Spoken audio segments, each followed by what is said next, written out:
And we are live. This is episode 50, already episode 50 of The Philosopher, the Stoic, and the Teddy Bear.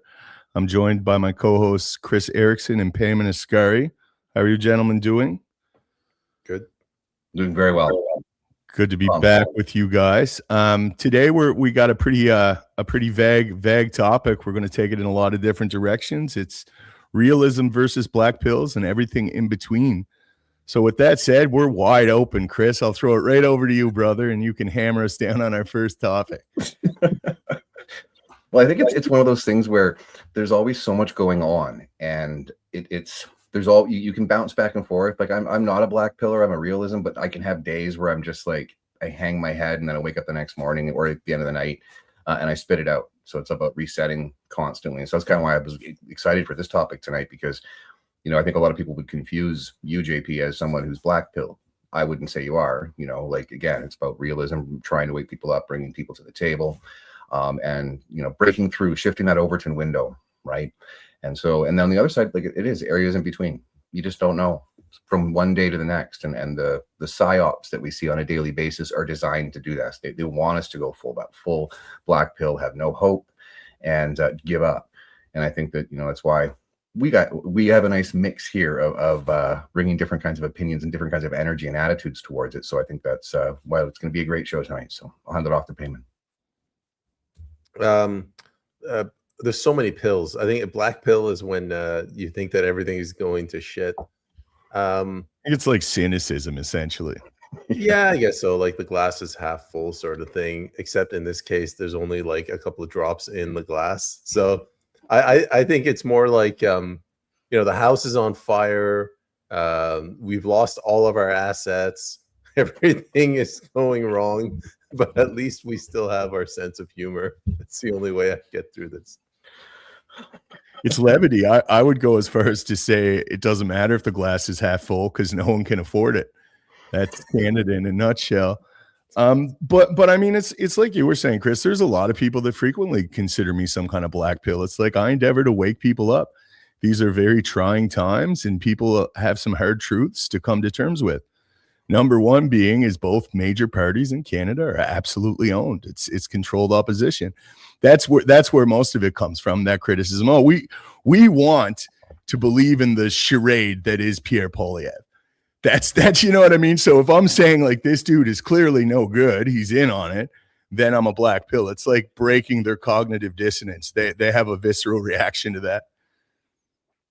Yeah, I hear you. And that's the same thing with it's like when you because for me, I got to the point when I first got on X, it was all about corruption, and I'm going after the We Charity scandal. I'm going after a bunch of things.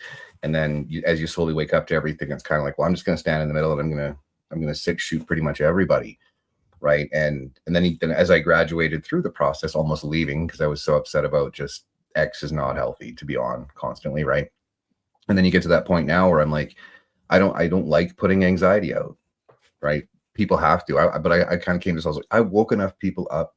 Now I want to put some positive energy into it and try and help be a bit of light through it. I still again, I'm not like completely haven't gone crazy and I'm in la la land or something like that. No, I see the darkness, but there's people like you and others that are doing it every day. And so I'm kind of like trying to find that balance where I enjoy looking for AI cat videos to post. Like, honestly, that's fun for me. It's getting a bit tired now though. And music and other things, just trying to provide some level of levity, but I still see it. I see the storm and I talk about it all the time on the phone with people and just not as much online as far as it's all going to hell.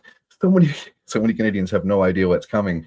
They don't, but at the same time, I don't want to be stoking that fire. So I'll leave it there. Go ahead, Peyman. I had there's something I was telling people back 2, 3, 4 years ago now.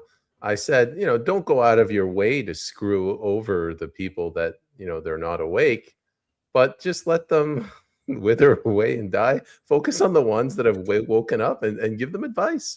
If you can, get out of the urban centers, lower your expenditure, invest in things that matter, like blue jeans, tools, food, things that you'll need when the urban centers collapse. And I'm trying my best to not be too mean. A lot of my friends, they've started in the last few months reaching out to me again.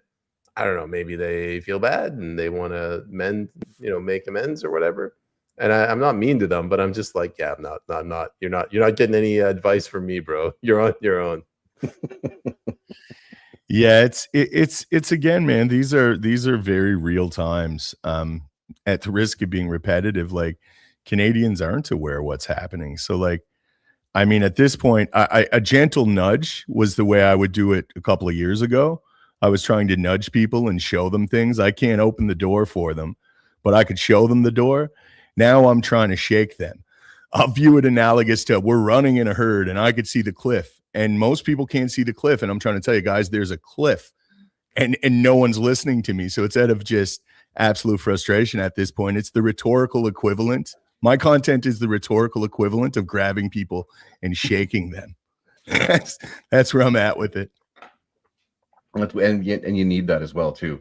It's amazing to me to think that, we're 6 years in it. And again, there'll be people that'll say, oh, this has been going on forever. It's been since 2015 and stuff. But for me, the COVID event, really when the world was inverted, and seeing that, and you're thinking, okay, it's been 6 years, 5, 6 years, and there's still so many people that don't see it. But I will say this, when like all of the world was inverted, like everything from Soji, from COVID event, the vaccines, the mandates, all that stuff, right? It was very hard to have conversations with anyone because everyone had so much anxiety, and one trigger, it was almost like everyone was programmed just to stay away from each other because you didn't know when you were gonna, start, tell me about your politics, right? Or just ask a question and people would freak out, they'd lose it on you. And so I think that was also potentially by design, but I don't feel that as much now. I still get like it's still to start a conversation with strangers. I'm able to do that now, right? Over the last couple of years, it's become a lot easier. But I don't feel that heightened sense of wanting to snap, so that makes me feel good. I think that there's something to be said about that, but you still don't go into a conversation six shooting if it's a stranger, because it's still that potential if you bring something up where, oh, you're conservative, you're throw all the labels at you, but people are more open to talking, and so I found that's been good. So I'll leave it there. Go ahead, Peyman. I'm just focusing on making money either way, either doing something to make money or spending less money. I'm focusing on myself. Like you got to focus on yourself, and then you have to focus on your immediate family. In JP's case, it's his wife and kids. In my case, Kris, your case, it's our parents. And just focus on that. Nothing else matters.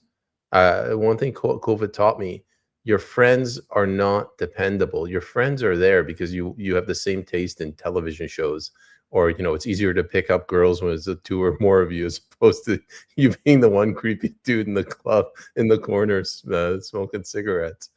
So I'm just focusing on me. Try to be positive. Try and as much as it pains me to say it, not any one of us we're not going to change anything. This is the trajectory the world's been on for 100+ years. As smart as we are, we're not changing anything on our own. Don't tell him. It tells me, it pops right up. Change is definitely not something that's going to happen on an individual basis. Well, it does for ourselves. We can change ourselves, but I mean, they don't fear my voice. They don't fear Peyman's voice. What they fear more than anything is our voices, like the collective. And I mean, there is a lot of people waking up. It's incredibly slow, and there's a lot of traps to get tricked into and divide it, but there still is. Every day there's more people that are actually making the harsh realizations that we have to start being a little creative if we're going to get out of this. It's so true. And I'll touch on with Peyman and then what you said there, JP. I have one, and I would say 1.5 friends that I still talk to from before 2019. And the half a friend is just like, we talk maybe once every 6 months, but there's only one person that I still talk to on a regular basis, and he's an old buddy from high school. And that was the reason that I'm able to do that, is because he didn't go insane, right? And then people have tried, but it's so hard to let people back into your life if they did go. It's like I need to be, if I'm gonna have friends and I'm gonna be vulnerable with you, and I'm gonna be your friend, like loyal, I need to know I can be in a trench with you. I don't need you freaking out and being, oh yeah, put them in a camp. It's like, no, right? Just follow orders from the government. It's like, no. And so it's hard. I think it's the biggest thing that's happened over the past 5-6 years is the trust and the ability to learn how to trust again. And it is not easy. And even then now I put a lot of work into trying to be able to do that, but I still have these walls that'll pop up. You know, I can't go all the way, but I was kind of like that before too. It's trusting people has been very hard for me my whole life. And with what JP said, it's like you can only control yourself. And you're not, and that, I can't remember who the quote was, but you're no good to anybody if you're not good to yourself, right? So you're taking care of yourself first. You are better able to help others at that time, right? But I meditate every day. I put a lot of work in just to keep my shit together, right? It's not like I know how bad it is. At the same time, I want to be there for people, and that's why I say it's like my new motto is I want to try and help you get to tomorrow, but I can't be there for everybody, and so that's why I keep my head, keep my wits, and just keep moving. So go ahead, Pam.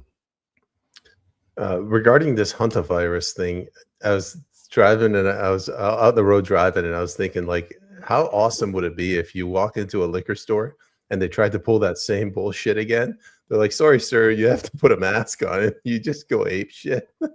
You fucking kick every bottle, knock the shelves over, like beat the crap out of the clerk. Be like, I'm not going back there, bro. You're not doing this shit again. And then just dropping the N-word, calling everybody a Nazi. Like, I've been through this show. The other N-word. You could, but I wouldn't fit the context. That's why I was smiling. I was a little confused. So I had a friend through COVID, and this guy was principled on his stance. He was not putting that mask on. He didn't care, and he still went about his day. He went to appointments. He went to the grocery store. He went to the bank, and he filmed the response he got. And he'd make these videos. And I thought, like, I put the mask on. If I was going to the grocery store, I didn't want to upset the herd. I didn't want to get eaten in the grocery store, right? Or beaten to death by somebody. I could sense it, but like, I remember thinking at the time, like, dude, like, how can you put yourself through it? I remember telling him, like, man, like, you're better than me. I thought it was admirable at the time, but I thought it, like, I could never do that. Now, like, for nothing, I will put that paper mask on. I don't care. It doesn't matter the consequences. It doesn't matter how alienated I feel for speaking out. I'm going to speak out right away for sure. And if it gets to there, you're seeing people, there's going to be a percentage that are going to be, they're going to react to this stimuli, this new hantavirus scare tactic. And you're already seeing them with the masks on in public again. Yeah. I didn't during COVID, the only time I put my mask on is when I took my mom out because I didn't want to create a scene with her. But the rest of the time, no, I grew my beard out. I kind of get bigger hair. I changed my gait. I'm wearing my, I'm making it. If you want to, okay, but I'm not conforming, right? And I would be polite to people. It's the ones that had that look on their eyes, in their face, right? You can see them. They're just kind of like, you're putting me at risk. And I'm like, no, I'm informed. I used to be lead hand for infection control at a hospital. You have bacteria all over your face, and you're not even. When you could see how much people were scared, right? That's the thing, right? And I don't think there's another. Humans are the most dangerous when they're scared, right? And we see that, and so walking through that was not easy. But when I went out, I had like a clenched jaw, and I'm just like, I'm going to get some freaking food, and you're not going to scare me, and you're not going to force me to do it. And so, look grizzly, and keep your back straight, and make them think twice before they want to engage you and try and impose their will on you. So, but it was not easy at all. And my mom was terrified when we went out, right? But she had to get out of the house because it was just so bad, right? So yeah, okay, I'll put a mask on. So go ahead, Peyman.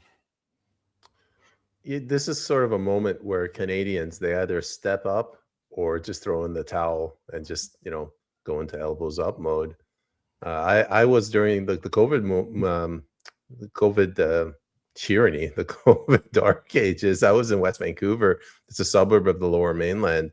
It's very affluent, and there's a lot of liberals, like not just Liberal Party voters, but left of center, brain dead liberals. And the number one reason, like, my biggest fear was pissing off a Karen. It's like this like middle-aged to old age white woman. I had one chase me out of the lobby of our apartment because I dared take my mask off as I was opening the door, not after I opened the door. And she's screaming at me. And my, like, you know, I grew up an immigrant, and I always tried to be polite. I didn't want to offend the country that I adopted. I was taught never to disrespect your elders. That time's gone, guys. If anybody, I don't care, young or old, they get in your face and they tell you, put a mask on, whatever profanity comes out of your mouth, you scream it out as loud as you can. I'm not going back. That's all I got to say, man. Like, make a stand. Mm-hmm. It's a testament to the mass formation that occurs with this. Like, the only metric some people can compete on is compliance. They might suck at life, but if there's something to comply regarding, they can out-comply you. And these are the people that become petty tyrants. They become enforcers of the narrative. And it's like you say, the Karen archetype, like this person that's just almost excited to see someone without a mask. They're not really nervous that you're going to infect them. They're happy that they get to impose tyranny upon you. And that's what you've seen through that. And that's what we will see again with this hantavirus when they continue to increase the rhetoric. Totally. And that's what I think was the most amazing part of it, because when you started asking questions about things and the uniformity of the way things went across the country, it wasn't, the government was not enforcing it. It was the public that was enforcing it. And that's what was terrifying. Like, as far as the holy crap, right? Like, you don't know. You think you live in a country that, you know, again, like it was totally pulled the veil over off my face completely when I'm looking at that, going, they don't even have to do anything, right? The public, your neighbors, everyone will police themselves. And that's why I say with there was a clip from Jordan Peterson that he was talking about that. It's like, you found out who you would have been in Germany, right?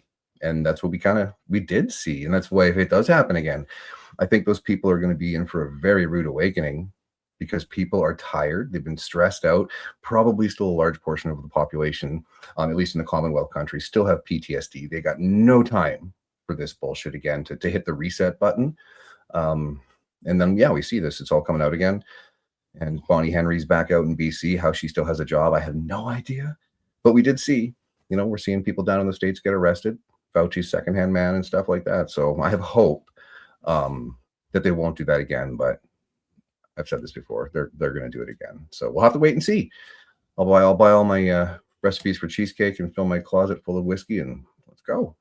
So quickly before you go, Peyman, I would like to reach out to the audience. We have about 113 people watching. If you guys could please share the broadcast, it's very advantageous for us. That cheesecake thing threw me off. What was I going to talk about? Oh yeah. So the one thing that really pissed me off during COVID was you would come out and you would say, you know, blank is not fair. You know, it's not fair that you're treating me like a second class citizen. The government shouldn't have the right to fire me because of a virus. And then you get, whatever group identity, these Karens, these liberals, these leftists, some loser guy with a man bun or a ponytail, and they say, well, the government's not doing it, Peyman. The government didn't enforce it. The government gave out a suggestion, and the companies did it. And I'm just like, you know, like, you're struggling. It's a debate tactic where instead of arguing about the main issue, they're arguing a technicality in your point, and you get suckered in, and you end up losing the argument. They're like, oh yeah, Peyman's a anti-vaxxer. So this time, take the Bruce Party approach and be like, no, government doesn't have this right to do this. Like, take a high level approach. I disagree with the premise of your entire argument. Yeah, it's a shame that we're seeing this again. It's really disconcerting for sure. I'd like to introduce another topic though, just because again it was pretty vague. So, what do you guys think of this European nudge? Like, Carney's trying to really blatantly attach and integrate Canada with the EU. What are your thoughts on this, Kris? It's not surprising, right? Because it's, again, he's a globalist banker. You know, he's just a globalist in general, right? And you know, for me, it's one of those things where it doesn't make any sense, right? Like, if this is his position, oh, we're going to fix things by becoming closer to China, and we're going to join the EU. All he's doing is pillaging the country, right? So it's like, if he wants to latch us in, do I think he'll be successful? I don't think he will. But at the same time, who's going to get in the way, right? Like, we are in a very weird position. And you thought it was bad with Trudeau, right? Because he was just this, you look at him, you just see he was annoying, right? And you look at Carney and there's just, I don't see anything in his eyes. I just see a demon, really, like, just, you're really going to do this. Not even a demon, just, he's a businessman, probably a sociopath. He's got a mission that he's been given. He's not in charge, make no mistake. But attaching us to the EU to try and solve our trade problems, you think things are expensive now if you want to keep isolating us from the States? I mean, again, if it's controlled demolition, perfect. That'll really help in kicking us down the road in a not very pleasant way. So go ahead, Peyman. It might make sense if you think of it as the king sent Carney to do Europe's bidding, and Europe is out of money, and Europe is insane. They think that it's a great idea to get into a conflict with Russia. So if you think of it like that, A, B, and C, then it makes sense that the king just told Carney, just give us Canada, give us your resources, send some of those 40 million people there. Surely there's got to be some people of fighting age that we can throw as cannon fodder to defeat the Russian bear. Yeah, I think it's out of absolute desperation. I've seen it the whole time. Like, once Carney was a player here, it's like, okay, he's going to use all this as an excuse to pull us away from America and pull us towards the UK and the EU. Now they're even talking about CANZUK, an alliance between the UK, Canada, Australia, and New Zealand. It's wild, man. It's just like, it's masks off. Like, these are Commonwealth countries. Like, clearly the governance doesn't stop at the prime minister. There's people above that level. And that's like, when you, Kris, were talking about Trudeau, like, I always interpreted Trudeau as like a lead singer that doesn't write any of the songs or the music. And that was Trudeau. He was just a front man for whatever this bureaucratic apparatus behind it all is. Mm-hmm. Yeah, I agree. I always like it. It's pretty clear that Carney was Trudeau's handler all the way, just based on the continuation. And I don't like. Do you think it's desperation and panic, or do you think it's control, or do you think it's a combination of both? I'll throw it back to you, JP. I think that I think they had a plan. I think Trump, with some of his moves, threw a wrench in the plan. And then I think the ensuing geopolitical chaos that's occurring is making them very desperate. And I think they know there's a window on this, because people really are waking up. Like, Carney just assembled a majority government through backroom deals. I think they must be kind of like relieved and surprised when they continuously get away with this shit. Like, he's got to sit back with his cigar and his fancy booze and think, like, can you believe these idiots? Like, can you believe what I just did?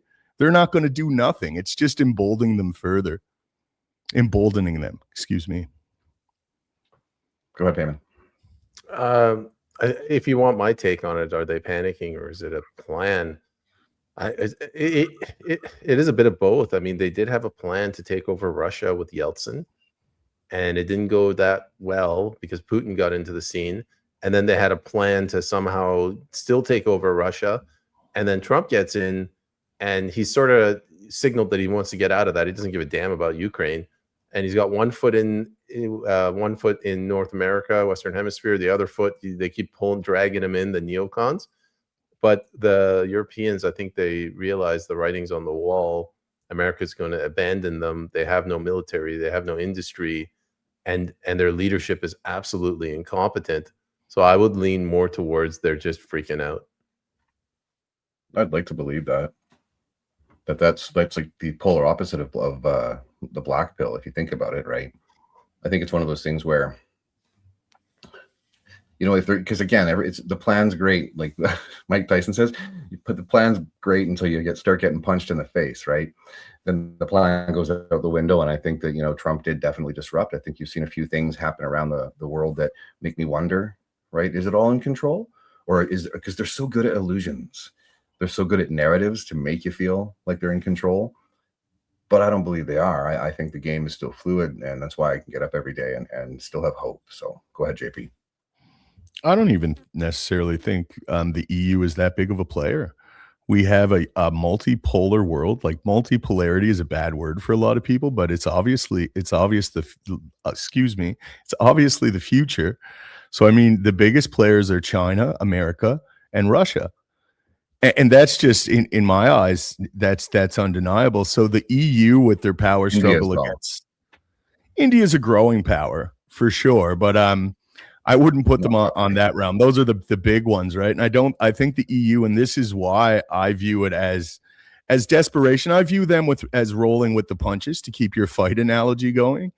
I think there's things that are occurring that are going to figure out or shape their next moves for them, and they're just trying to react accordingly. What's the order? Who's next? Go ahead, Peyman. Is it me again? Yeah, and that's why I think it is. It's actually Peyman, because I'll go ahead, Peyman. We must have messed it up at some point. I jumped. Why don't you go ahead? I wasn't listening at all. Go ahead. All right.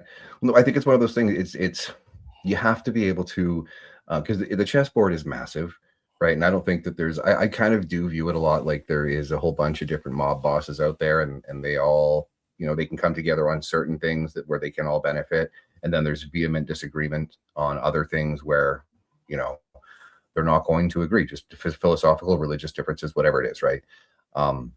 And so to get to this point now where I'm interested to see what's going to happen over the next couple of years, because after Trump, you're likely going to get a Democrat, right? It's probably going to be Newsom or someone like that is going to be just brutal. So I think that, that sometimes I think what we do makes a difference as far as they could even be just putting the hantavirus stuff out there just to test the public, and they're getting a resounding no online, and from all the social media stuff, we will not comply. So it could, you don't know for sure. Of course, they get their anxiety, they get to poke us again, they get to make us all fearful, and everyone will not everyone, but you saw people with masks on. I saw a couple today, but it could just be a litmus test just to test the public and see where their energy's at. So do you want to play off that, Peyman? Yeah, I remember now what I was going to say. So JP was talking about Europe and the EU.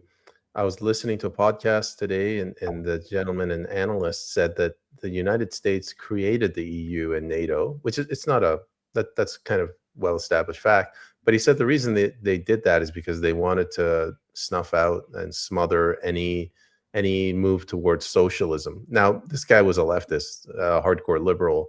So I agree with him, but I would say it's not necessarily that they were trying to snuff out socialism.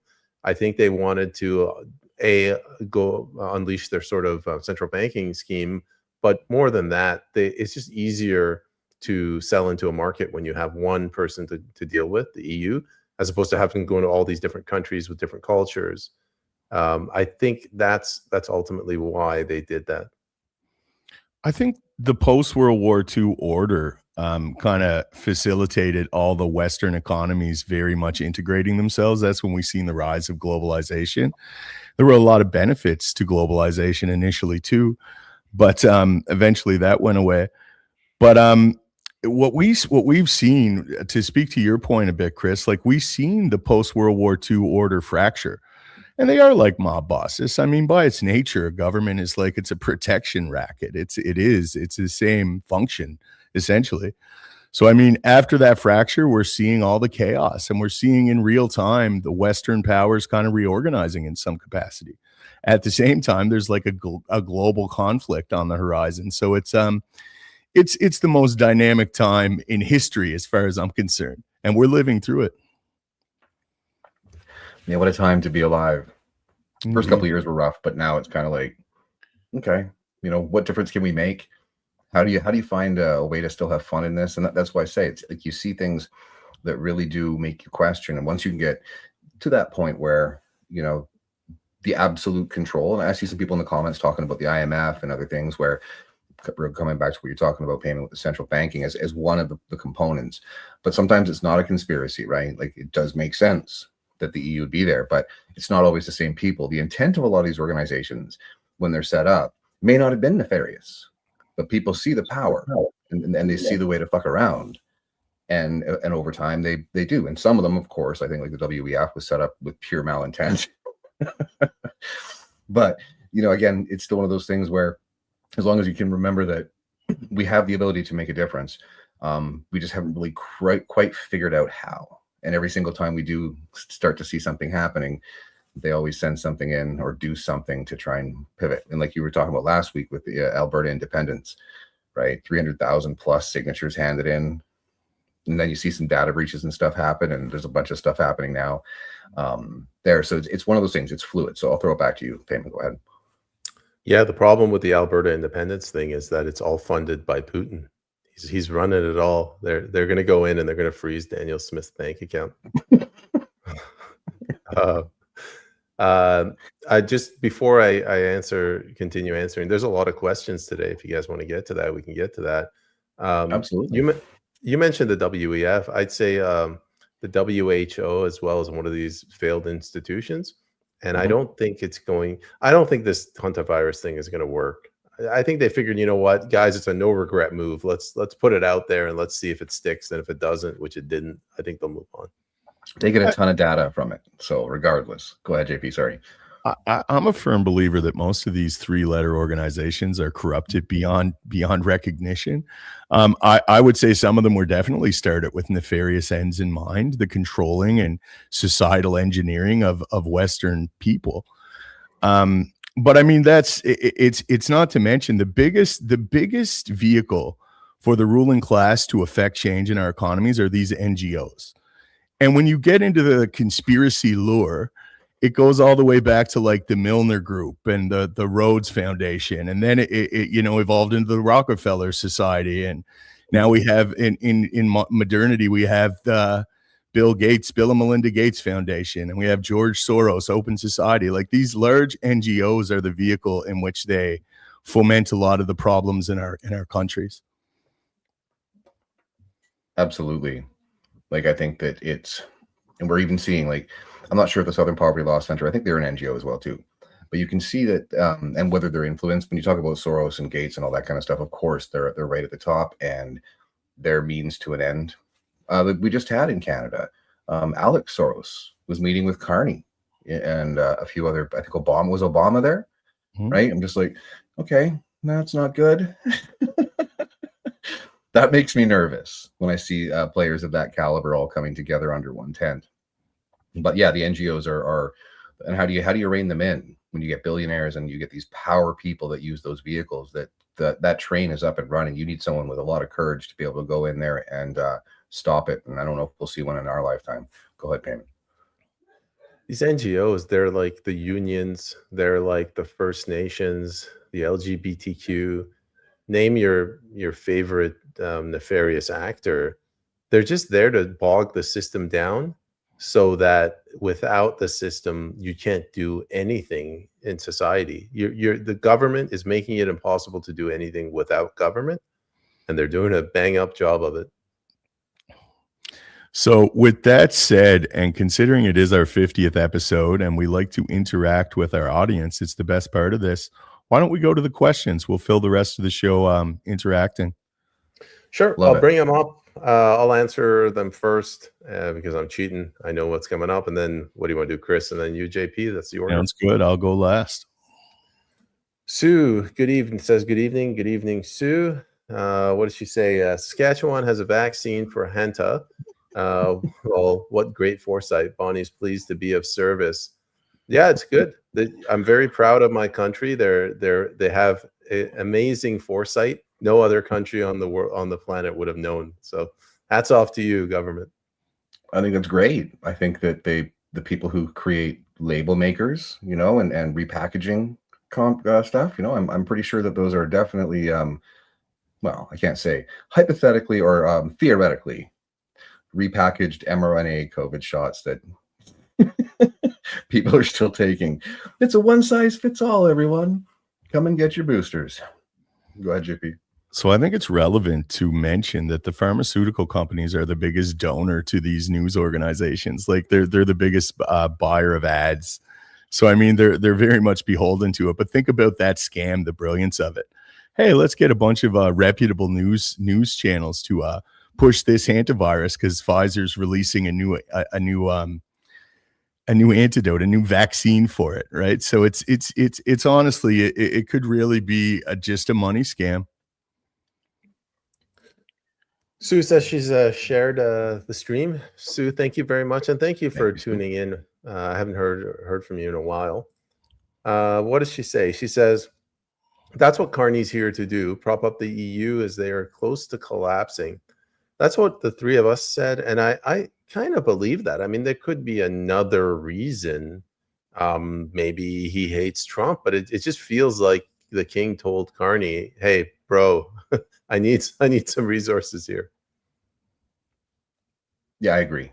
I think that's what it is, right? And that it's like putting filling up the balloon again. They do it with real estate and stuff like that. How do you get the market back up? How do you keep the illusion going?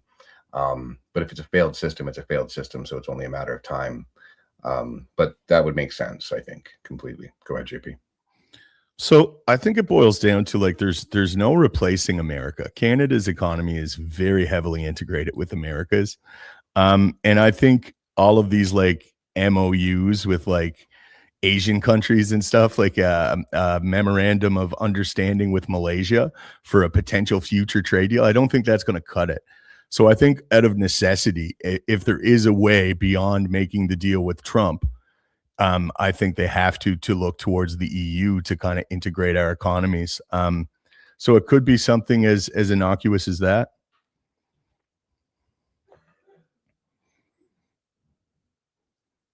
You're muted, Peyman. I fell for the trap. We got a multi-part post from Sue. Keir Starmer is trying to stop his own demise by threatening an election. Farage will do and restore Britain. I don't know what that means. I guess Farage and Restore Britain would not have time to prepare. Farage is set up to replace Starmer. Globalists already have him, sadly. Man, I don't want to take up too much time. Nigel Farage, apparently he's completely sold out. And as I mentioned earlier, all the leaders of Europe are incompetent. Whoever they're taking orders from, they're telling them what the play is for today. Sir, we're going to rig this election here in this manner. Proceed, just rubber stamp it. Thank you, sir. Well, this is how powerful. I'm sorry, it was supposed to be your turn, Kris. You go ahead. No, go ahead. No, go ahead. This is how powerful some of these networks are behind the government. Like, look at Farage. He was Mr. Third Party. He was coming on to provide actual change, and they captured him right away, right? Like, I don't know if people are compromised and it's a blackmail racket, or if they're just being directly threatened. But whatever's going on, they're seemingly ahead of it. Look at Trump. Trump's 180'd on all of his policies. He ran as a repudiation of neoconservatism, and now he's the embodiment of it. So, I mean, like, what's going on? Like, we really got to start to think outside of the box when it comes to because it's not making sense. Like, it doesn't seem like our leaders are leading. Well, I think they're leading in the way that they're intended to, and it's just they're hoping the public doesn't actually catch on to what the actual game is. I think I can see the reason for why they would want to replace Starmer with Farage, because Restore Britain is growing. Like, Rupert Lowe is really resonating throughout the UK. So to me, it's like you can see that coming over the hill. He's just a farmer, but he speaks well. His video production's great. He's saying all the right things. But again, I'm like, can I trust? I don't know. Is he just like, I don't know anymore, right? Because there's been a few people that have come up through the ranks, and I thought, like you said, Farage was this third party guy, and then all of a sudden he's captured, right? So I hope, though, I think Restore Britain has a ton of potential if Rupert Lowe is genuine. Yeah, they want an election. They don't want to have him prepared and to get all of the ridings. They don't want him to have an infrastructure going into an election, because I think they're going to do very well. So, just to do another round on this, I want to point out that AfD, the alternative party in Germany, is about to breach the 30% popularity mark. That's Christine Anderson's party, right? Yeah. Is it? Is she? Maybe she is. You're right. Yeah. And Merz is freaking out in Germany. And then the other thing is Nigel Farage. I don't know if you guys remember, they debanked him. Like I think he got spooked after that. They probably just said to him, like, listen, if we can debank you, what else do you think we can do? Hint, hint. And then he joined the dark side. I don't know if you want to follow up on that, Kris. I think anything's possible. I think that, and even sometimes there's people in the game that they have to change their positions on a couple of things to be able to get in. You know, I'll be able to get 80% of what I want to get done, but this 20% that might cost me to get my bank account frozen, or people that are around me hurt, or just me get hurt. I think sometimes those deals are made, so it's not necessarily completely selling out. It's like kind of looking at the landscape. He's not young either, right? He's not old, but again, he's not young. So thinking about what he might be able to get done as far as his legacy goes, that might have something to do with it. Or there's always the dark side of things potentially, right? So go ahead, JP. I think transparency is one of the biggest issues for people. Like, we could see that it's not real anymore. We could see that they're implementing all of these policies all over the West that are immensely unpopular. There's no public outcry for digital ID and censorship. I don't hear anyone screaming for it. And yet we're getting it everywhere, right? So I mean, people really want transparency. So the fact that he is seemingly captured, I don't think it's going to play well for him, and I think it's going to leave room for Rupert Lowe. Sorry, I was bringing up the Substack stream. I'm keeping an eye on the comments, so if anybody comments in Substack, I'll bring that up. Moving on, what do we have? Clown World has a couple ones there that can kind of piggyback off of what we just had up. I can read them out, or sure, read it out. Okay, yeah. Clown World says Lowe's Restore just won 10 out of 10 districts. Also, Farage tried to throw Lowe in prison in the recent past.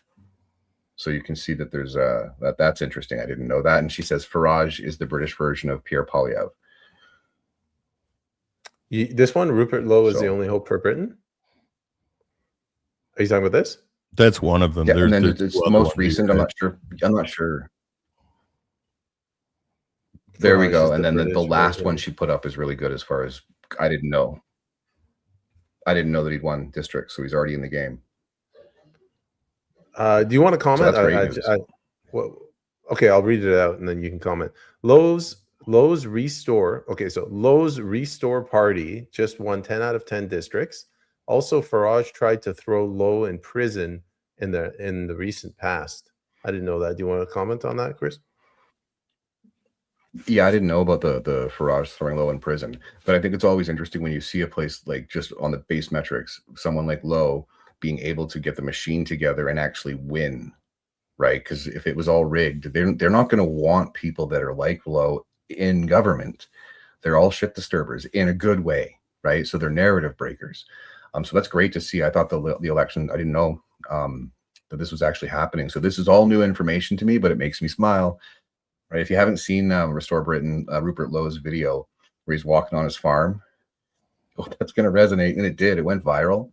So there's going to be people. They're just looking. People, it doesn't matter what part of the Commonwealth you're in. There are people that are just looking for I don't want to say safe place, but they're looking for a vehicle to be able to participate and to contribute, right? And there's always going to be people trying to get in the way, right? And even you can even see with Carrie Lynn Finley.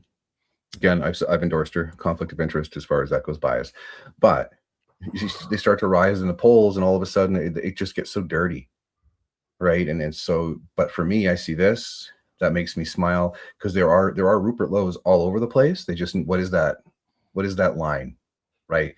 To actually step up, and if he's got, if he is who he say he is, we need a whole bunch of people like him to step up and do the same thing in all Commonwealth countries. Go ahead, JP. So we presently have 348 people watching. If you guys can please share the stream, it's very advantageous for us. We used to do 10 times this amount for live viewers, so we're heavily deboosted. I'm not super familiar with all of this, so I wouldn't really feel comfortable offering any insight about it because I'm not super familiar with it. Good for the guy. I mean, it's their version of the PPC, and they have made some progress. I hope it works. I hope they don't have their version of Warren Kinsella to attack them and sabotage them, but we'll see. Hopefully not. Johnny Tightlips JT says go AfD. Yeah, let's hope that they pick up some seats and kick some ass down there. Every time I see the three letters AfD, I just remember Christine Anderson standing up in the European Parliament and just going at Justin Trudeau. So good. Glorious. So, yeah, it was. What do we got? We got some casual comments from Clown World says happy 50th anniversary, 50 day anniversaries, I guess. Clown World, thank you for the repost. David you. Fishman says JP being the 50th, you should put on a white shirt, black suspenders, and an Amish hat. I got the beard for it. I don't like mustaches, man. They're weird on my lips. I just don't like the feel of them, but I like the beard. So I totally have the facial hair of an Amish gentleman already. So you might be onto something. Make it happen. Halloween for our Halloween episode. Yeah. Put on a fake mustache. Do an old timey mustache like the ones that train conductors used to have. Just like the twirls. Clown World says, Peyman, maybe those old friends suddenly need money. Well, they're SOL. They're not getting nothing, bro. Or how about this? Like they have to prove, give me proof that they're not vaccinated, and then we can talk. Oh, that was good. Ooh, nasty. No, make them wear a mask the entire time they're asking. Then say no. Yeah, then decline it somehow. Yeah. Let's see. What does JT have to say? Amen, gentlemen. You can't help anything if you aren't helping yourself. Why don't we throw that to you first, Kris? It's totally true. It's hard because so many people are helpers, and if you have a heart and you want to care, it's hard. To stay focused on yourself. It's even hard to sometimes remind yourself to ask that question, how am I doing? Right. And so I think that a lot of it is just that creating a system where you can have those check-ins and check in with yourself, and then once you're done with that, then you can check in with others and see how they're doing. So great comment. Thanks, Johnny. Me? Yeah, sure. I think it's definitely crucial. I think men are very good at taking care of everyone else, and then not themselves. It's like I remember in a Jordan Peterson book, he was saying people generally take better care of their pets than they do themselves. It's like you won't miss your pet's medication time, but people frequently miss their own medication time. So yeah, there's something to that. Yeah, I agree. I think I bit off more than I could chew during COVID. I tried to change the world, unite people, and make a difference in the world. Now I'm just like, screw that. I just want to mow my lawn. Screw the rest of the world. Let the world burn. Clown World. Likely you guys have seen the pink shirt guy video. If you read the comments there, you'll see how Canadians feel. Who wants to take that? I have no idea. I've not seen the pink shirt video. Pink shirt guy. Mario Zelaya? Eyebrows? I could see him in a pink shirt. I'm not familiar with that either. Pink shirt guy. Come on, Clown World. Put something in the comments. Help us out. Oh, Alice. This Alice is going for the jugular. This sounds like a self-help show. It's like a suicide hotline, but in reverse. Should I do my Dr. Phil impression? Go for it. Yeah. No, I'm not going to. That'll get clipped, so no thanks. But hey, self-help is a okay, let's see the emoji there. Okay. I'm not sure if she's supportive of that or if she's mocking us. I think it's the latter. Okay. It's a little of both. Yeah. We're mixing it up today for the 50th. A little self-help. Andre Maloche reposted the stream. Andre, thank you very much. Clown World, someone posted about that Hunta thing, saying if they put stupid arrows in grocery stores again, I'll make to walk the opposite way as Indians do on our roads. 2 birds with 1 stone. I think we have to engage in like soft domestic terrorism. Get like a pack of 100 of those stickers and just go in the store and start slapping them all over the floor and just watch the mayhem. You just need the little arrow on the you just need the little arrow on the other side, so they're easy. I'm sure you could peel them and put them down so the arrows just say both ways. So, and you can have fun with that before you get kicked out because you're on camera. But whatever. It's hard to keep up with it all. I was unaware that Indians have a problem with walking in the opposite direction. Evidently, that's a thing, though. So, oh, it is. What do you mean? Like English people? Well, that's what she says in the comment. I'll make to walk the opposite way as Indians do on our roads. I didn't realize that Indians were walking the opposite way on our roads. Oh, I took it as like an Indian truck terrorist human flattener kind of reference where they're driving the trucks on the opposites. But Oh. your story makes more sense. Moving on. That might have been what she was meaning, though, as far as just creating chaos in the lanes, right? So, yeah, move on. Next comment, Clown World. I never wore a mask. I recall this woman at the grocery store who sneezed 3 times in her mask. 3 times. I had to leave. I was going to vomit. That's a traumatizing affair. Yeah. Kris? It's again, it just never made any sense to me, because that is a bacteria trap, right? That's how you get bacterial pneumonia. One of the very good ways of, if you want bacterial pneumonia, just wear a dirty mask and wear a mask all the time. So I never understood that. It was almost kind of, you're weakening your immune system. I'm not an expert, well, kind of, but at the same time, I'm just speaking off the cuff here with regards to mask science, because I don't want to get, knock. No, fuck it. Again, we've seen it all before. I can't even imagine how many people got sick and they don't even realize that's why they got sick. And bacterial pneumonia is not fun. So I'll leave it there. Yeah, the whole thing was performative. I think we all realized early on that it's performative. A mask is only as good, and you'd have to wear like the specialty mask, the N35s or whatever they were called, and then it was only as good as if you didn't scratch your face. Like it was all performative. We put that together very early on, and we all went along with it. Lots of us did. So I mean, it just goes to show that social pressure. Most of us will eventually succumb to it. And at the hospital, when you put on the N95s for highly infectious areas, that you had to put a thing on to fit test them to make sure that there was no gaps, right? It was just this weird thing. It's like everyone and you see people outside, they got 2 socks tied together, and it's like a ball gag, something like that, right? It's just like, what are you guys doing? But it just shows that like they were scared. Those people were scared. Right. So I felt bad for them. But you can't tell them, please take that off, because it's not healthy. Right. They'll attack you, probably jump on your neck and start biting. So what do they call those masks that the painters wear? Is it a rebreather or a ventilator? It's like the Nazi sort the of huge thing. the stormtrooper looking things where yeah. I'm not sure what they're called. Well, let's just call them a ventilator or whatever. It's got something to do with that. Yeah, it recirculates to make sure that you're breathing pure air, so it's a constant. We should somebody should infiltrate one of these like NGOs, and they should go to a community, not their own, and try to petition the city hall to make everybody wear one of those, or at least target the ones that really treated us badly, like the restaurant industry. Anybody not sitting down has to have one of those masks. So when you go to the urinal, you need to put one of these big things on. And they do it too, because I'm sure the mayor or someone would know somebody that distributes them, and there's big money to be made because those masks are not cheap, right? And then you got the filters you got to switch out and stuff. There's an industry there, guaranteed. So you just need some really, because again, I don't think they were all nefarious. I think a lot of the people responded because they were fearful.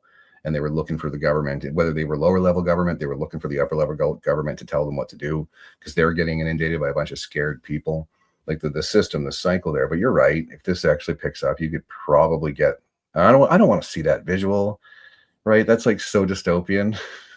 Go ahead, JP. There's a percentage of the Canadian population, and I think this is true to all the countries really, but there's a percentage that will do whatever it is suggested they do.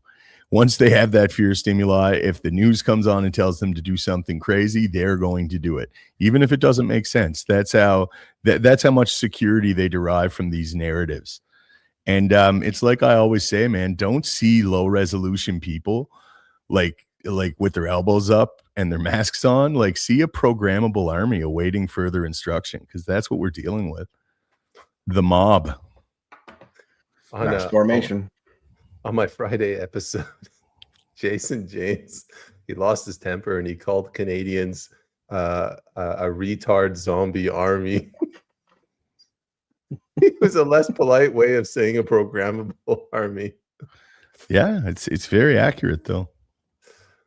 What do we got? We got another question, a comment from Alice Not Woke. Bonnie Henry is shaking in her boots. Anybody have a little booty joke? I got a Her big boots. joke. Her boots, her red. She deserves the slippers. boot. Like, get out of there. Like, that's the weirdest part too. I'll comment briefly on this. It's like you do all of this and you don't hold anybody accountable. So how do you ever expect to restore the public's trust in the institutions?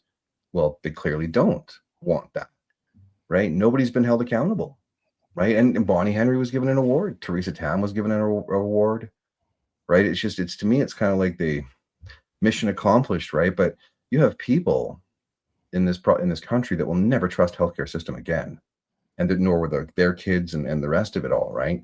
It's like, how do you do that to a population and hold nobody accountable? It is it's so gross. I'll leave it there. They don't want the public trust. They want to set up laws and legislation that makes us have to succumb to their desires. So, I mean, the public trust is not a big concern of theirs because we're becoming a totalitarian system. So I'm guessing you wanted to use a different word than system. yeah, long day, man. Alice, cheesecake and whiskey sounds like a great recipe for survival. And JT says, Kris, did you get Doug Ford's cheesecake recipe? I did not. I'm curious because it did look like a good cheesecake recipe, but I got my own that I make every time. New York style cheesecake, graham cracker crust. It's beautiful. Mix it up with either blueberry or with strawberry. So we'll see. But the whiskey, yeah, it is a great combination. If you're really feeling down, it is a way to get you to spit the black pill out. So Doug's Ford cheesecake recipe is likely to make you a liberal. One piece, the next thing you're saying shit that makes no sense at all. Exactly. What is there soy in my cheesecake? What's going on? It's a good comment from Alice. Man, this is a lazy show. Man buns are the worst. I just can't. I mean, no, I disagree. Actually, man buns are not the worst. I think ponytails are worse. Like if somebody's a ponytail, you're like, you're the reason the system sucks. You goddamn hippie. I don't know, man. Some ponytails, like bikers, have ponytails and stuff. Like, so there's some cool ponytails, but man buns are always douchey. There's never a cool guy with a man bun on. That's just I don't know. Kris, irredeemable. You're the tiebreaker. I used to have hair down to the almost to the I used to have hair that was right down to the full length of my back. Corrected. And that's clearly the ponytail. Right. But again, and I had to only a couple times I did the man bun because I had to go into crawl space and I didn't want to get it tangled and stuff. But I cut it in 2018. So I was but I wore a Mac jacket, so I was more like a redneck with long hair, not a hippie. So no, but fire away, Peyman, if you feel the need to. No, I'm a big supporter of rednecks. They're self-supporting, self-sustaining. JT, free cheeseburger if you get your vaccine. I wonder if they're going to start doing that. Yeah. Is there really a hantavirus vaccine available? Is that for real? I heard it was. Kris, I can look it up. I'll look it up. Yeah, I'm not sure. There is one. Didn't Moderna? Because it's been around. The hantavirus is not new, right? Yeah. But this new one, apparently they're suggesting that it might be more transmissible or something is what I was reading. Yeah, and what's transmissible? The virus or the vaccine?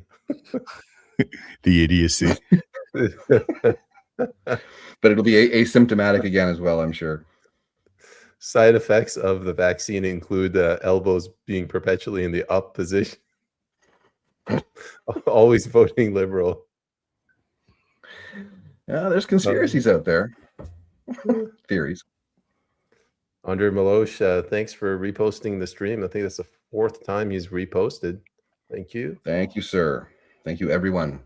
It's crazy because we, like what JP was saying, we used to get, I think our first episode was 3,000 live viewers, right? And even now I'll retweet it a few times. I'll drop it into groups. And I'm not sure what we're at, but again, it's like, but I take that as a compliment.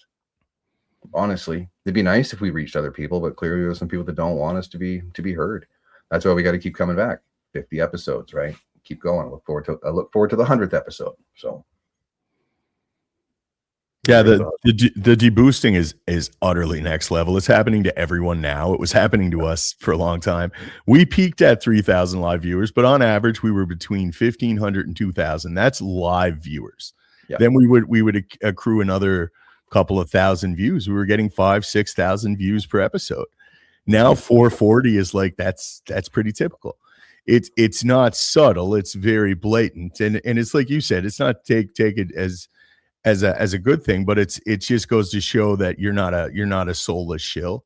Because I mean, those people, like I said, if we were on here giving some watered down version of everything and trying to give people hope in Pierre Poilievre, we would be off the charts, man. We'd be like Mario pointing up with those fucking fake ass eyebrows. That's some bullshit. Right? Picture Culture war grip. Out of the Big Lebowski, all three of us there washing our bowling balls. Yeah. We can't do it though. There's again, if you're not doing it for money, if you're not doing it for clicks, you're not doing it for power, access, if you don't give a shit, which none of us do, we want to have an impact on people. We want to reach people, but we're not willing to dance the way others are very clearly willing to do. So, and there's integrity in that. So it's great. We got a comment from JL Bartman. I think he says that he believes Carney is above the king. I mean, I don't even know anymore. This is man, I wish Andre, we invited him. He understands how the monarchy has slipped. So let's throw it to you, Kris. Maybe. Right? Because I think that a lot of figureheads that we have that are heads of state are just that. They're figureheads. Right. And so if you want to look at the international banking system, if you want to look at all of that kind of stuff, do I think the king has a powerful seat at the table? Yeah. Do I think he's sitting at the head of the table? I don't know. Wouldn't surprise me if he wasn't. Right. But the monarchy still has influence. Is it what it used to be? Absolutely. I don't think no. I think it's waned. And it could be circling back to what you were saying earlier. Carney could have been sent here just to sell off Canada because the UK is broke. Right. They just don't have the ability to sustain. And they brought in so many people. Like how, who knows, right? But JL, it's possible. I don't know, though. Just speculation. I think so. I think Carney's a player. I think he works at the behest of powerful people. But yeah, I don't see the king and the royal family. I see them still as having some influence, but they're as hollow and vacuous as the politicians. It's a performance, right? The power lies where we think it lies. And there's people beyond it that we're unaware of. Good old sausage fingers. Fuck face. That's what I call them. It's accurate. Well, let's see. Lori, welcome back. TELUS has Chinese spyware that makes census? Like the census? Or let's just say TELUS has Chinese spyware. I'd buy that, Kris. Yeah. I think there's probably all I would assume, right? If China's got the spyware for certain assets, it's all about information. Information is power, right? So I wouldn't surprise me if a lot of the intelligence agencies have compromised our telecom systems here at all. Go ahead, JP. Yeah, I think that's why we have them. That's why we have social media. It's not social media, it's social engineering. It's why we have cell phones so they can better track us. And it's very obvious now. Yeah, I'd be surprised if there's not Chinese spyware in virtually anything. And like you said, Kris, like American spyware and Israeli spyware and Russian spyware, like they're very much in the espionage business. So this is JL Bartman's message. Post got cut off, I guess. What he was saying is Carney is above the king as part of the IMF. Again, I don't know exactly how the different pieces fit together. I would say the IMF is not that high. I would say the Bank for International Settlements would be higher. Kris? Yeah, I would agree with you on that. But again, it's like they all have a seat at the table. It's just who's the Don of each corner, right? Who's the one running this section of the world? I think it's probably all split up like a cheesecake, nicely fine pieces, and some have more influence than others. And but again, you can look at the six families. Like there's lots of like information that goes way back as far as like who is actually in control. And I think a lot of it is the central banking, right? A lot of it, that's like a piece of it. We saw what happened. Gaddafi's like, no, I'm not going to do a central bank, right? Hi, Omar. And the same thing with Saddam Hussein, You look around the world and you don't say no to these people, right? And so how much influence each one of them has at the table, it's hard to say, but they all have a certain level of influence there. But they're probably all sitting at the same table somewhere. Is it Davos? I don't know, right? And there's always going to be people that we will never see their faces, and those are the ones that are really running the show. So go ahead, JP. Yeah, that's the meat of the issue, so to speak. It's central banking. That's what's above the government. The supranational structure is banking. We have a private bank that has the ability to create money out of thin air and loan it to our countries at an interest rate. And then you're a conspiracy theorist for thinking they may potentially wield too much power. I mean, it's pretty obvious when you really look at it, who's running the show. It's the bankers. So Andre, he reposted the stream again. I think it's not Andre. One of his kittens is walking all over his keyboard and is automatically reposting. But he does finally put a comment. Andre Milosh says, damn, you have 160 viewers? You only have 160 viewers. They are really afraid of you and what you have to say. Yeah. Mm-hmm. Yeah, I guess they did shut us down pretty badly, but it's happening to everyone now. So we're not unique anymore, Kris. Well, I think it's true. Like it is happening to everyone. They keep changing the algorithms. But I think the reason why we get punished is because of the varied opinions, our approach, right? So we're laughing. We are very serious with our topics. At the same time, we're not full on black pill. I think we mesh very well together. And that's why we had 3,000 at the beginning. Even if there was a drop off, we should still be rocking around 2,000. That, like, realistically, if not growing, right? Because if you have 2,000 live viewers, you're probably going to pick up a couple more or a few more each week. And then we went to having guests and stuff, right? And so it's like, but then the machine came down again. So, but yeah, it used to bother me. Now I see the same faces. When I've been here, I go back to the ledge for 2 weeks, and then I'm off. I should be good to go for every Tuesday, starting in June. But I like seeing the same faces in there. It's a community that we're trying to build, but I'm content with they can screw around all they want. We just have to keep speaking. So, but thank you for the shares. Sorry, Andre, thank your cat for the shares. Appreciate it. Yeah, it is what it is at this point. We're profoundly aware that it's occurring. But yeah, what gets me is how many people is this happening to? How many thousands of people in Canada are trying to desperately inform each other and get their voices out there just to be suppressed in these algorithms? Like it's kind of disconcerting when you think of it. I think we'd be surprised. I think I don't feel like I'm that special. I think there has to be a lot of people that can see what I'm seeing, and that are compelled to try to speak regarding it. But we're all being suppressed in these algorithms. It's scary, man. Transparency would be nice. Sorry? Well, transparency would be nice. But yeah, it could be government. It could be a woke group at X Canada, right? We don't know. That's I think where you can start to get frustrated about it. And every now and again, I'll beak off because again, I'm walking with almost 110,000 people, and I'll get like 15 likes on a post. 200 views. It's like, what's going on? Okay. The AI cat ones, though, they kind of get traction depending on which one I pick. But so I'll take it. Go ahead, Peyman. I've gone back to reading books, accepting Jesus as my Lord and Savior. Well, there you go. Away. Hallelujah, Peyman. I'll get there. Don't worry, JP. True and Vermin. If someone can't define what is a woman, don't believe another word that comes out of their mouth. I mean, yeah, I wouldn't get into an argument. It's just walk away, I guess. I don't know, Kris. Yeah, there's nothing to be found there, because I can't trust you. As far as I'm not going to waste my time. Like, time is the number one currency, and if you can't, or if you think a man can be a woman and all these, I'm not playing your game. But I'm not going to get into an argument. I'll do my best not to roll my eyes, because that shows a sign of contempt, right? And so who knows what will happen in that situation, but I'll respectfully disengage. So go ahead, JP. I don't believe it. I think the most ardent, vocal, outspoken advocate for this still knows damn well that man isn't a woman. I'm sorry. I know that they feel a lot of pressure to follow this ideology. But again, I think the most fervent supporter of this, when it comes down to it, if it was their daughter in the restroom, they would be like, whoa, hold on a minute, buddy. You know what I mean? I really believe that too. It's easy to be progressive when there's no consequences to your lofty luxury beliefs. But when put in a real world situation, I think half the supporters would be like, no, that's bullshit. That's crazy, man. Yeah, people are too nice. They don't want to be confrontational.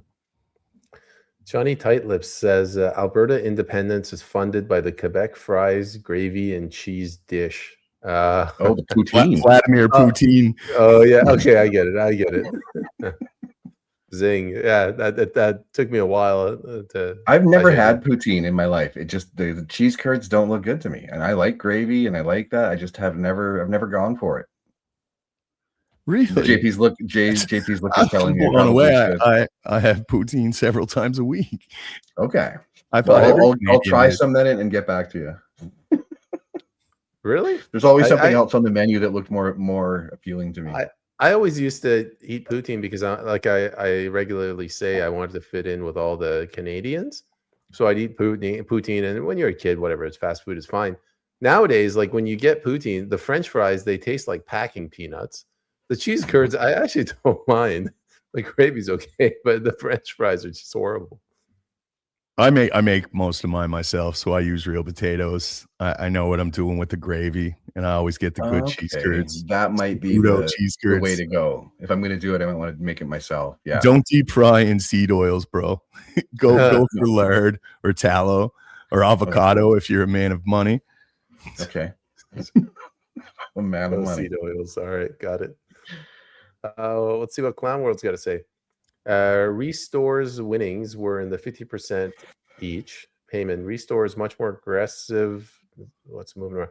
Peyman, Restore is much more aggressive than the PPC. They won't have any foreigners in their party. I didn't know that. Yeah, the PPC let in foreigners, and a lot of people, some of them criticized me. My English is okay, but they went after this gentleman from Nigeria, I think. But yeah, I didn't know that about Restore. That's pretty ballsy. Kris. So is it just people from the UK? Like, would they consider other people from the Commonwealth? Would we be considered a foreigner? I would imagine, right? Oh yeah. So I don't know the policy. I'm just wondering if it's based on, yeah. They want to keep it locked down, nationalism. So why not? The fact that they're polling it's a vehicle. Would I don't know if I would. I understand it, but I have a different opinion as far as we can get into the what is a Canadian, but I'm also for a fan of we got to stop what's happening because it's happening everywhere, and I don't recognize my country anymore. So where we've gone, but from the past, like I said, there's a lot of people in this country that came here and had great intentions, brought their family, their skill sets, and they're getting lumped into all of this. But I can understand why they feel that might be necessary to do. So go ahead, JP. So there's some major differences. Like, number one, Canada has the most propagandized or ill-informed electorate in all of the Western democracies.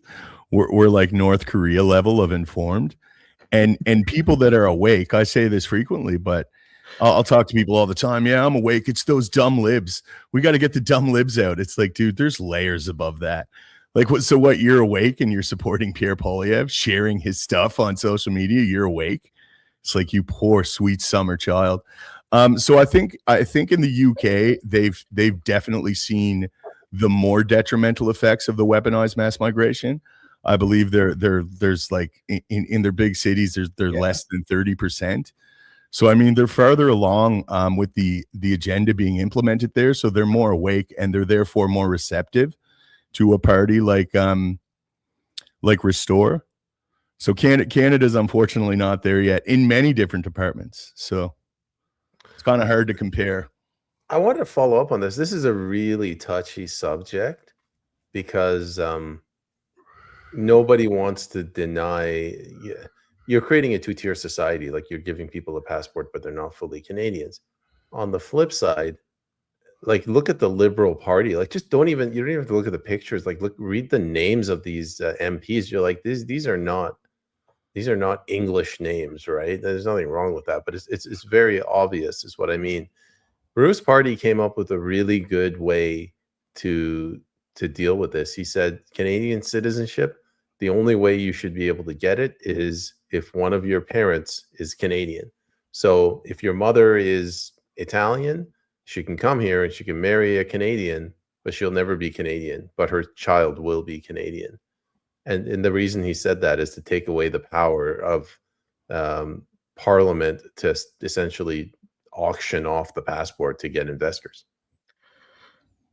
Yeah, that sounds reasonable, right? Because what's happened over the last 10 years, 11 years, the numbers, I mean, you can see it. And what really drives me crazy is that how much money we're giving to these people when people are dying, you know, in our streets, right? Even up, I think it was in Fort St. John. You had there's such a lack of beds that some elderly people are having to sleep in homeless shelters. They're waiting for long-term care beds, right? And it's just like, what are we doing here, right? Oh, let's just give more money to Ukraine. Let's give. I don't know how much it is. Like I can't note, but who was it that did that report? Was it Menzies that ran up to one of the guys? He's like, we paid for this guy's luxury car. We're paying for him to be in a hotel. He does not have to work, right? So what is this? Is your vote buying? Right, is basically, you know, stay long enough, and then you had a whole bunch of temporary workers standing there demanding citizenship. It's like there's a sense of entitlement, and it doesn't make any sense to me.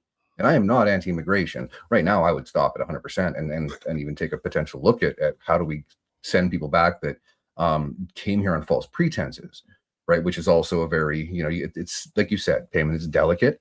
But at the same time, I think the faucet's been open for far too long. It has to be turned off, and we have to get our own house in order before we start trying to help other people. And I can't understand why outside of that replacement theory. Like, is that really what we're looking at? You know, and if that's the case, like, I'm not even going to say it. I'm going to leave it there. Go ahead, JP. I get why a lot of people still interpret this as a delicate conversation. I don't. I personally, I'm Catholic. I don't have any biological deterministic viewpoints. I think we're all individuals. With that said, I'm profoundly aware that radical demographic shifts and radical demographic changes is one of the biggest destabilizing factors when you read history, and that's what we're seeing. So yeah, I'm totally pro remigration. I think we have to undo some of the damage that was done. And so with that said, I mean, when you look at the UK and something like Restore, it's like, well, of course they're there. It's far worse there. Like what we're seeing in Canada, they were seeing 5 years ago. They're beyond the point now where they think of it as a delicate situation. Until we get there, we're not going to see any change. It's not delicate for me at all. Talk about it all day long. I'm gonna clip out you saying you support remigration. I'm gonna send it to Daniel Tyree. I did an episode with Daniel, and I told him, like, we're allies on that, man. You know what I mean? We may have some differences of opinions, philosophically for sure. I know we do, but I'm a proponent of remigration. I don't know how you couldn't be at this point. It's like I said, Canadians are suffering. Canadians that families have been here for hundreds of years are suffering. And we're bringing people in and overwhelming our healthcare system. We're stagnating the wages. We're inflating our housing and rental markets. It's got to stop. This madness must stop. And I agree. Like, it's one of those things where, like, that's why I say it's delicate, because I will not look at a person and see the skin color and say deport. Right? There are people in this country now that are very much, you know, I see in the comment sections all the time. Right? So it doesn't matter. Right? I can't do that. Just as a human being, I can't look at your skin color. I can't look at what your religion is and say, you don't belong here. I can't do that. But I can look at the last 11 years and say, they've let a lot of people into this country that should have never been let in. They have no intention of assimilating. They have no intention of becoming a part of a community. Right now, a lot of them are not contributing to the economy. We are paying for them to be here. So make it make sense. When I see, I'm going to the store when I get off here, I'm going to walk by a tent city. Right, I'm going to see people. I'm going to see them doing their fentanyl. You know, it's like it pains me. So it's not that I'm not for remigration. I just think that using that term again, it's like, oh, race, you know, racism. It's not racism. It's objectivity. As far as if we have to turn off the faucet, turn it off. And then if people have to be sent back, that has to be done in a delicate and objective way, because there's a lot of people that are multi-generations, they've been here, but because of what this government's done, they're now under that same lens of, we got to send you home. So wait a second, I've been here for 40, 50 years. I own a farm. I've got, I'm connected to my community. I didn't just come here. I've contributed to the country, right? So that's where I got to be careful as far as what I say, because if this, they could probably take something and clip it to make me look bad, but I think I put my position across as far as understanding that we got major problems there, but it is delicate as far as how you undo it. So go ahead, Peyman. So I'll just say this, gentlemen, vindication is very sweet. Clown World says JP, she was talking about Indians driving the opposite way on our roads. Now that I know the inner workings of Clown World's mind. I know what she. That's why I questioned it. I was unsure, but she might have meant that, right? Oh. Yeah. Clarity. If the producer's watching this, clip that part out. Make that our promo. Alice Not Woke. What about the Chinese wearing an orange peel on their face? Did they do this during COVID? I saw a few, and that's just mocking us, I think. But I like the idea of citrus. That's kind of a nice. Any input? At least it smells better. You're going to look like a fool with an orange peel on your face, though. But you look like a fool with a mask, so I'm conflicted. Right. Alice says a respirator. Is that what they're called? There you go. Okay, the respirator. Thank you, Alice. Let's see what Johnny Tightlips has to say. 33.3% question everything. The other third blindly follow. The remaining third go with the perceived flow. Yeah, probably. But if you could provide a graph, maybe it would really message better. Anybody want to follow up? I think it fluctuates. It depends on the demographic. It depends on urban, rural. I think that, I would see that metric applying in some places. And that's kind of why, again, a third of it, that's why I didn't believe they always call us a small fringe minority. There was only this many people. It's like, no, it's like they're with what went down. And if it happens again, I think that's fair to say, especially if you are in like an urban center, right? The blinding questionnaire. Well, no, because I don't think you have too many people in those urban centers that are actually questioning everything. I think you'd see that more maybe in the rural. Yeah, I would say that probably applies more to rural. And the numbers would probably be a little bit lower on the blindly follow. So I don't know. That was all just babble. I'm just going to throw it back to you. JP's trying to do the math in his head. I honestly, I'm not that pessimistic on it. I think there's a ton of really smart people that see beyond this, but I think there's great efforts made to keep their voices out of the discourse. Yeah. They don't want critical thinkers. They don't want people that'll try to look for the nuance as opposed to the sensational tribalism and just cause division. But no, I'm not that bleak on it. I think there's a ton of people that are awake and they're trying to wake other people up. Got a comment from Alice. Didn't you see? I think she means Danielle Smith recently wearing full Indian garb, saying Indians built Alberta. I saw a picture of her, but did she actually say that? I mean, I believe anything nowadays. I saw the picture too. I don't know if she said it. I can't confirm it. I was totally unaware of that even occurring. Doesn't surprise me though. Didn't AOC say that Black people built democracy in the U.S.? Like they'll say anything at this point. AOC probably really believes that, Peyman. She is a midwit. She's not even a midwit. She's like just not informed, man. She says some of the most egregious things I've heard a politician say. I'm going to go to like a Greek community, and I'm going to say it was the Persian Empire that spread democracy. It's like the Netflix special. Yeah. The 300 Netflix version. Yeah. Camera's on for that one. Expect it to get riled up. We got a comment from JT. Man buns and rat tails aren't getting you respect. Kris, what do you think? I think it like JP mentioned, the bikers. I don't think you're gonna see a biker with a man bun, but if it's done right, I know yeah, like again, it's I think if you're a biker and you got a ponytail, I think that they're not going to view you in the same light as they would if you're wearing khaki shorts and a pink t-shirt and with flowers all over it. Like, I'm not saying there's no reference to gay. I'm just saying hippie versus biker, and then we got rednecks. So I think that, but the man bun, yeah, never. So I think it's how you carry it. I'll leave it there. Go ahead, JB. Yeah, I think a confident man can pull off a lot of different looks. The rat tail's kind of cool. Honestly, that's like very redneck. The man bun though, that's been, you just retire that. That's like the Hitler stash. Like you can't bring that back, right? Like it would be inappropriate. And that's how I feel about the man bun. I'd love to talk to you, but you got to take that thing out first because it's just wrong. I'm sorry, sir. Your mustache offends me. Do you guys know that in Turkey and a bunch of post-Soviet republics, like the Hitler mustache is just commonplace? It's still, wow. No, it's not just that it's like mainstream. It was it was a big look back then though in the West. Like there was Charlie Chaplin, he rocked it first. Yeah. And there was a lot of gentlemen that would put that little weird mustache, and fucking Hitler ruined that for everyone. It's like that's gone now. And that's where the man bun needs to go.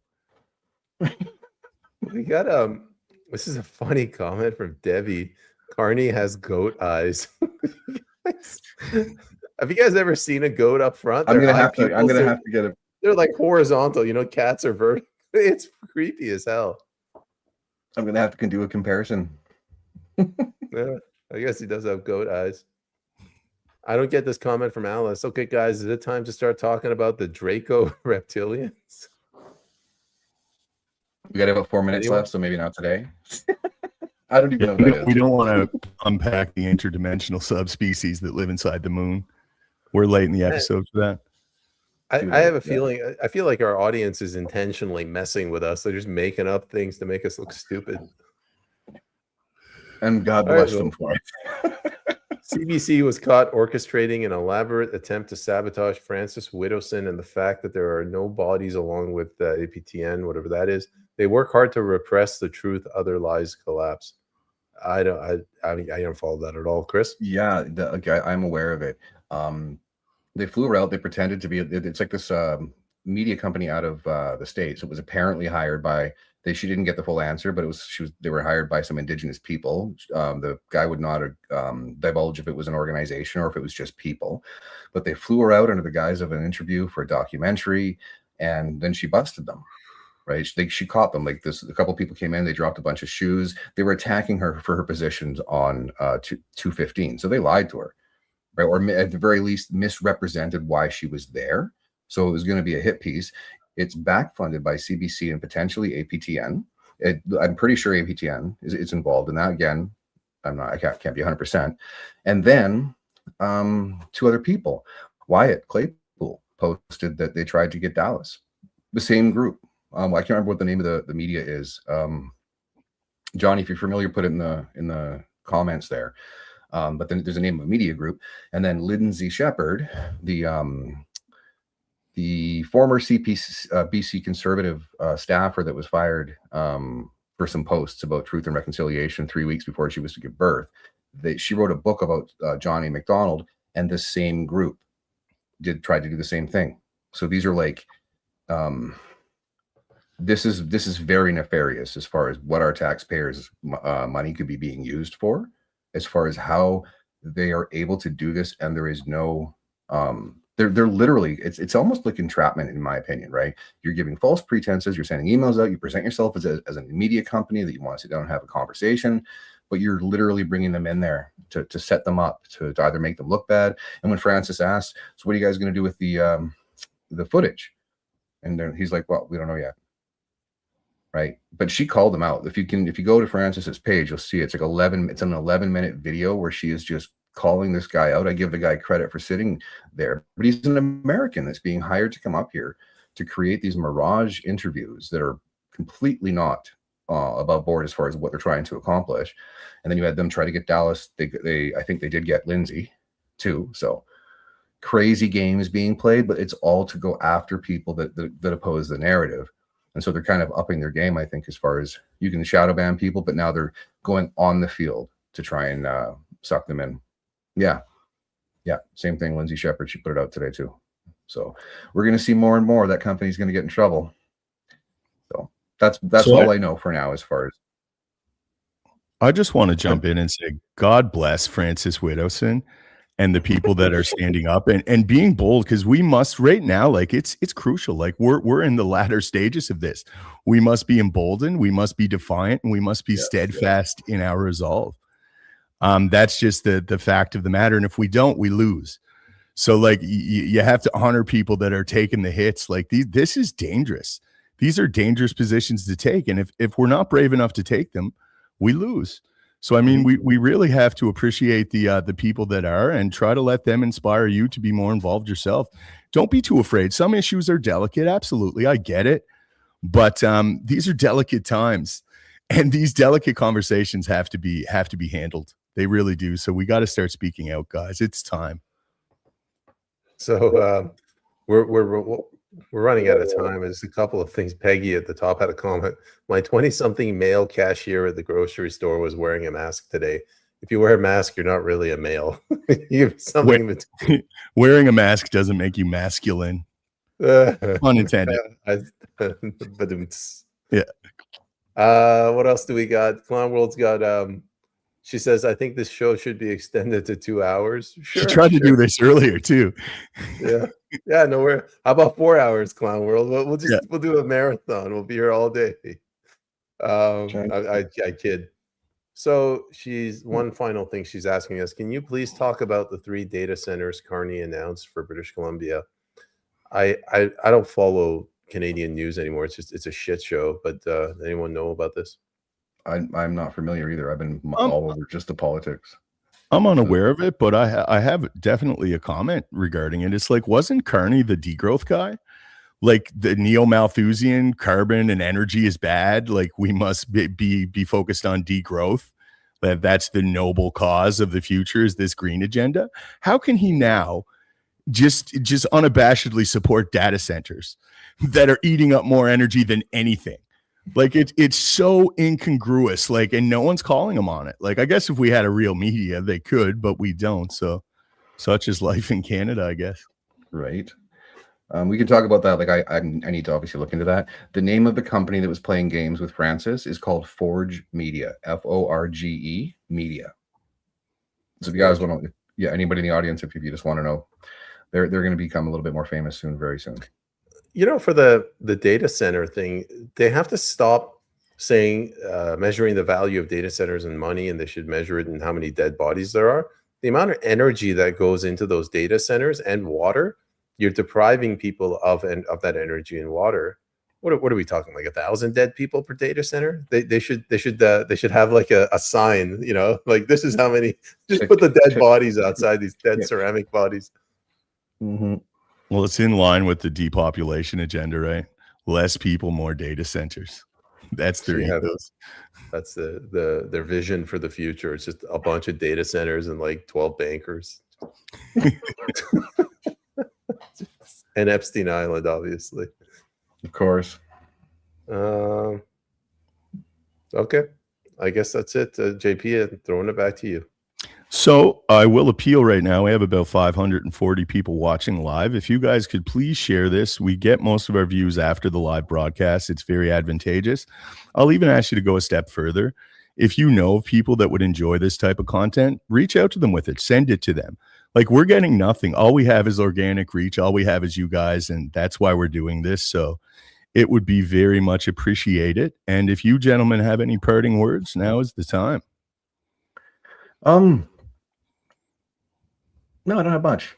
I have I will say there's another for people who are in BC, we're doing another BC Conservative Leadership Race X Space on Thursday at 7 p.m. Pacific. I'm just driving the bus because I'm in a conflict of interest. But if you guys want to come out and hear what's going on there, a couple more weeks and it's done, and I look forward to it being over. And as usual, keep your heads up, touch grass, connect with nature, check in on those that you love, and obviously check in with yourself to make sure you're doing okay. So thanks gentlemen. Thanks to the audience. So go ahead, Peyman.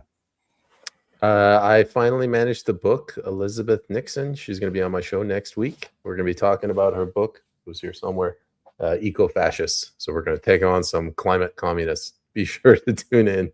Plug your show, guys. You guys are doing a new show. Very exciting. Yeah, I'm going to do that on the way out for sure. Peyman and I are doing a morning news /politics show It's 9 a.m. Eastern every morning, and it's live to X and YouTube and all the other places too, I think.